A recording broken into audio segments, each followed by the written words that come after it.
আইপিএলে অনিশ্চিত সূর্যকুমার যাদব, বড় ধাক্কা মুম্বাই ইন্ডিয়ান্সের। ভারতীয় তারকা ব্যাটার সূর্যকুমার যাদব একটি বড় সমস্যার সম্মুখীন হয়েছেন। ফলে তিনি ঘরোয়া রঞ্জি মৌসুমের পাশাপাশি আইপিএল 2024-এর প্রথম কয়েকটি ম্যাচ থেকে ছিটকে যেতে পারেন। জানা গিয়েছে সূর্যকুমার যাদব স্পোর্টস হার্নিয়ায় ভুগছেন। তারকা এই ক্রিকেটারকে বিসিসিআই অস্ত্রোপচারের জন্য জার্মানিতে পাঠাতে পারে। তবে কি এই স্পোর্টস হার্নিয়া জানেন? স্পোর্টস হার্নিয়া বা সাধারণ হার্নিয়ার মধ্যে তফাৎ রয়েছে। স্পোর্টস হার্নিয়াকে বলা হয় তলপেটের মাংসপেশিতে চোট বা কুঁচকিতে অত্যধিক ব্যথা হওয়াকে। স্পোর্টস হার্নিয়া সাধারণত হার্নিয়ার মতন ফলাভাব থাকে না।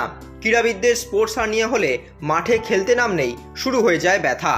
ক্রিকেট, সকার, ফুটবল, কুস্তির মতন খেলাগুলিতে পেটের নিচের অংশে মাংসপেশিতে অত্যধিক চাপ পড়ে, ফলে হার্নিয়া হয়। ভারতের উইকেটরক্ষক ব্যাটার কেএল রাহুলও একই ধরনের স্পোর্টস হার্নিয়ায় ভুগছিলেন। নিজের অস্ত্রোপচারের জন্য তিনি জার্মানিও গিয়েছিলেন। স্পোর্টস হার্নিয়ার পাশাপাশি জোহানেসবার্গে দক্ষিণ আফ্রিকার বিরুদ্ধে তৃতীয় টি-20 সময় সূর্যকুমার গোড়ালিতে চোট পান। মাঠে বল থামানোর সময় ভারসাম্য হারিয়ে গোড়ালিতে চোট পান তিনি। 7 সপ্তাহের জন্য খেলার বাইরে ছিলেন, যার ফলে ঘরের মাঠে আফগানিস্তানের বিরুদ্ধে টি-20 সিরিজ তিনি খেলবেন না। প্রসঙ্গত, প্রোটিয়ানদের বিরুদ্ধে সিরিজে টি-20-তে সূর্যকুমারকে অধিনায়কত্ব দেওয়া হয়েছিল, কারণ হার্দিক বিশ্বকাপের সময় তার গোড়ালির চোট থেকে সেরে উঠতে পারেননি।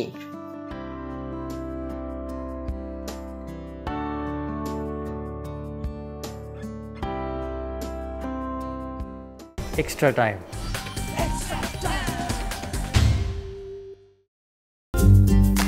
লেটেস্ট নিউজ আর এক্সক্লুসিভ ভিডিওর সঙ্গে আপডেট থাকতে এখনই সাবস্ক্রাইব করুন আমাদের ইউটিউব চ্যানেল। বেল আইকনে ক্লিক করতে ভুলবেন না যেন।